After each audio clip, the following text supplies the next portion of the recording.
भास्कर मिश्रा हमारे सहयोगी इस वक्त हमारे साथ जुड़ चुके हैं। सीधे भास्कर का रुख करेंगे। भास्कर, जैसे ही कांग्रेस हाईकमान की तरफ से विरोध किया गया इस निमंत्रण का हिस्सा बनने के बाद, उसके बाद से जो स्वर हैं पार्टी के अंदर से ही उठने लगे हैं कि ये गलत फैसला पार्टी हाईकमान की तरफ से लिया गया, भावनाएं आहत हुई हैं।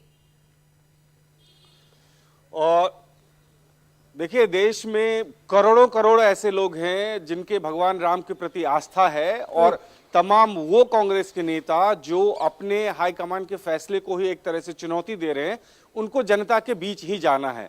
इस सवाल का जवाब उनको हमेशा देना पड़ेगा। लोकसभा का चुनाव आने वाला है, क्या कहेंगे जनता अगर पूछेगी भगवान श्री राम का मंदिर बन रहा है, प्राण प्रतिष्ठा में आप लोग क्यों नहीं गए, क्यों इसको अस्वीकार किया गया, इसका जवाब देना आसान नहीं होगा कांग्रेस के उन नेताओं के लिए।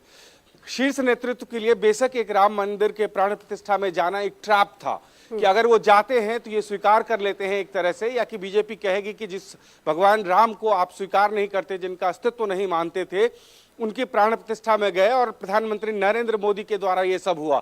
ये बहुत आसान नहीं था कांग्रेस के लिए इस तरह का फैसला लेना, इसलिए बेशक ये फैसला लिया गया, लेकिन राजनीतिक रूप से इसका नफा नुकसान आंका जरूर गया होगा कांग्रेस के नेताओं के द्वारा।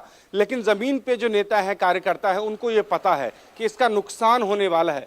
जिस हिसाब से भारतीय जनता पार्टी, वीएचपी और आरएसएस मुखर है इस बात को लेके, ऐसे में अगर इस प्राण प्रतिष्ठा के नियतों को ठुकराते हैं तो उसके बाद का जो हाल होगा, उसके बाद की जो स्थिति होगी, वो बाकी नेताओं के लिए बहुत मुश्किल होगी। इसीलिए चाहे आप गुजरात के तमाम नेताओं की बात करें या राजस्थान के नेताओं की बात करें या प्रमोद कृष्णन की बात करें, कांग्रेस के तमाम नेता इस बात का विरोध कर रहे हैं और मुखर होकर विरोध कर रहे हैं और यह बात बता रहे हैं कि भगवान राम सबके हैं।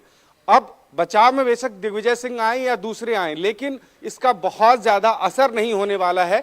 सिर्फ महज कुछ घंटे हुए हैं, आप ये कहें कि कांग्रेस के इतने नेताओं की प्रतिक्रिया आ गई है, और अब जैसे जैसे वक्त गुजरेगा कांग्रेस के और नेताओं के विचार सामने आएंगे जो जनता के बीच जाएंगे, जिनको जनता का वोट चाहिए, जो पूरे देश में इस तरह। लेकिन आपने वोट का जिक्र किया, लेकिन शायद कांग्रेस ने अपने वोट के नुकसान और नफे को भांप लिया है और उनको शायद लगता है कि उनका जो वोट बैंक है इससे बेहतर उनके साथ इंटैक्ट रहेगा, और शायद ये वजह कि फैसला लिया गया। बहुत बहुत शुक्रिया आपका।